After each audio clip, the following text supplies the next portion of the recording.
வணக்கம். இரு, ஈர் இந்த ரெண்டுமே இரண்டு என்ற ஒரு பொருள்படும். இப்போ இரு கூட்டல் மலர்கள் இரு மலர்கள் அப்படின்னு நம்ம எழுதிடலாம். இரு கூட்டல் மனிதர்கள் இரு மனிதர்கள் என்று எழுதலாம். ஏன்னா இந்த வறுமையில் இருக்கக்கூடிய மா என்ற எழுத்துகள் சார்பு எழுத்து, அதாவது உயிர்மை எழுத்து.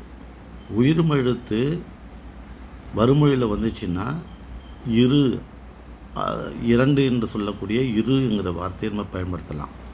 அதே வறுமொழியில் ஆ என்று உயிரெழுத்து ஆ என்றோ ஊ என்றோ 12 உயிரெழுத்து வறுமொழியில் வந்துச்சுன்னா முதல்ல இருக்கக்கூடிய இரண்டுக்கு ஈர் அப்படிங்கிறது பயன்படுத்தலாம். இப்போ ஈர் கூட்டல் ஆயிரம் ஈராயிரம், ஈர் கூட்டல் உயிர் ஈர் உயிர் அப்படின்னு பயன்படுத்தலாம். வறுமொழியில் சார்பெழுத்து அல்லது உயிர்மெழுத்து வந்துச்சுன்னா இரு என்பதை பயன்படுத்தணும். உயிரெழுத்து வறுமொழியில் வந்துச்சு அப்படின்னா ஈருங்கிற வார்த்தையை பயன்படுத்தணும். ஆனால் ஒன்றே மட்டுமே புரிஞ்சுக்கணும், வறுமொழியில் யா என்ற எழுத்தில் ஒரு வார்த்தை தொடங்குச்சுன்னு வச்சிங்களேன், அங்கே ஒருங்கிற வார்த்தையும் பயன்படுத்தலாம், ஓர் என்கிற வார்த்தையும் பயன்படுத்தலாம். ஒரு யானைன்னு பயன்படுத்தலாம், ஓர் யானைன்னு பயன்படுத்தலாம். ஆனால் வறுமொழியில் அந்த எகர மெய் வரணும். ஏன்னா இந்த எகர மெய்க்கு செமி வவல்ஸ்னு பேர், அரை உயிர்னு பேர்.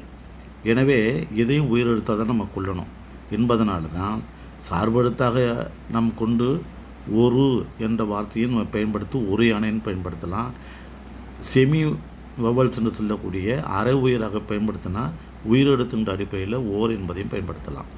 எனவே யா என்ற எழுத்து மட்டும் வறுமொழியில் வந்துச்சுன்னா ஒரு யானை என்று சார்பெழுத்து வந்ததாகவும் பயன்படுத்தி ஒரு என்ற வார்த்தையை பயன்படுத்தலாம், அல்லது உயிரெழுத்து என்று அதை பயன்படுத்தி ஓர் என்றும் நாம் பயன்படுத்தலாம். நன்றி, வணக்கம்.